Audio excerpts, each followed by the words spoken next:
Anushka Jain, a third-year PhD student from IIIT Delhi, presenting our work on energy-aware runtime resource harmonizer for core running applications. And these are our co-authors from IIIT Delhi and Shell India. This is the outline of the talk. So let's start with understanding how resource utilization is in exascale era. As we are currently in exascale era, the number of compute resources, that is, the number of sockets and cores per node are increasing drastically. The table here lists the top 5 supercomputers and sockets and cores on these supercomputers. From the table we can clearly see that the number of sockets go up to 4 while the number of cores are going beyond 200. Let's look at another graph that shows the power utilization of few of the supercomputers across the globe. From here we can see that the average power utilization is close to 60% only, which means low power utilization and low energy efficiency. This means even though the number of resources are increasing, applications are not fully utilizing the resources, which is leading to low power utilization. Hence, it is critical to improve resource utilization for achieving energy efficiency. Now let's see how resource utilization can improve. So let's take an example of a quad socket system and let's see how 3 applications A, B and C can be executed over such a system. One of the type of execution is a batch execution where each of the applications run one after the other, utilizing all the resources over the system. There is another approach where all the applications are launched simultaneously in parallel using equal number of resources. However, due to the varying resource requirements of applications A, B and C, there can be different types of thread placements possible. For example, in case 1, you can see that application threads can be placed one after the other. This is called as block cyclic thread placement. It is beneficial for applications A and C which need socket isolation to reduce contention at the last level cache. Another type of thread placement is where the threads of the applications are placed in round robin over the sockets. This placement is known as interleaved placement and is specifically beneficial for memory-bound applications to reduce the contention at memory bus. At last, there is a hybrid approach where we can use a mix of block cyclic placement and interleaved placement, which we call as block interleaved placement, where application A is cache sensitive and application B and C can be memory bound or neutral type of applications. Now let's compare different types of placements over the batch execution. We have used EDP as a matrix as it captures a trade-off between performance and energy. We have used 3 different types of mixes with 3 different types of application types to report the results. From the first mix, we can see that cache-sensitive applications prefer block cyclic placement, while the second mix, having memory-bound and neutral type of application, performs best with interleaved. That is, memory-bound applications prefer interleaved placement. However, in the mix 3, where all the application types are there, block interleaved placement performs best. From here, we can clearly say that optimal thread placement improves the EDP up to 81%. Before moving on to energy efficiency on multi-cores, let us see a view of a multi-core processor. So there are 2 main components of a multi-core processor, which is core component and an uncore component. Core component contains cores, while the uncore component contains last level cache, memory controller and an interconnect. Modern multi-core processors provide separate controls for controlling frequencies at core and uncore level. For core level, DVFS is used to control the frequency, while at uncore level, uncore frequency scaling can be used to control the frequency. Now let's see how DVFS and UFS affect the EDP of the 3 different types of applications using different core and uncore frequency combinations. At first, let's look at the cache sensitive application. EDP lowers on lowering the uncore frequency. Similar is the case for neutral applications where the uncore frequency even lowers down to minimum levels. For memory-bound applications, EDP lowers on lowering the core frequency. There is another way of achieving energy efficiency, that is the DCT, that is controlling the thread level parallelism using core allocation. Here we have packed thread over the cores to reduce contention at the memory controller. This is another heat map that suggests the EDP on reducing the core count of different classes of applications. From here, it is clearly visible that the DCT only improves EDP for memory-bound applications. So let's quickly collect the insights that we have seen from the motivation so far. Choosing optimal thread placement improves resource utilization, and there is a strong correlation between application behavior and the resource requirement of the applications. Cache-sensitive and neutral applications prefer high core count and high core frequency, while the uncore frequency can be reduced. For memory-bound applications, core frequency and core count can be reduced, while uncore frequency is needed at maximum. Let's quickly look at the existing approaches for resource optimization techniques for core running applications. We have broadly classified the techniques into three broad categories.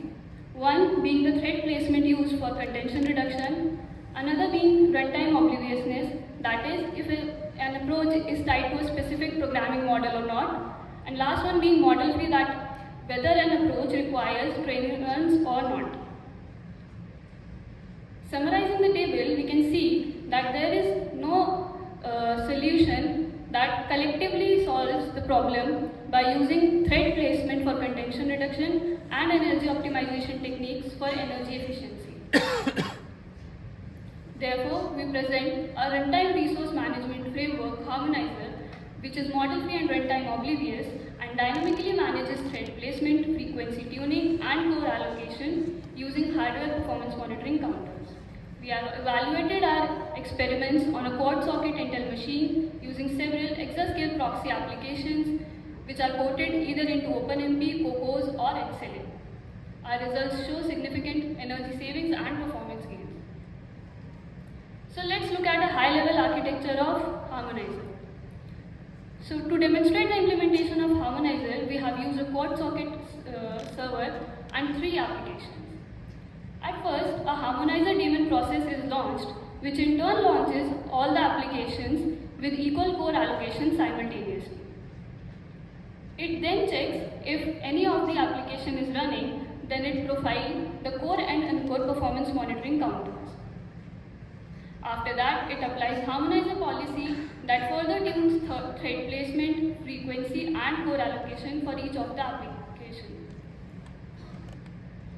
After the tuning, it sleeps for 100 milliseconds to reduce the interference with the core running applications.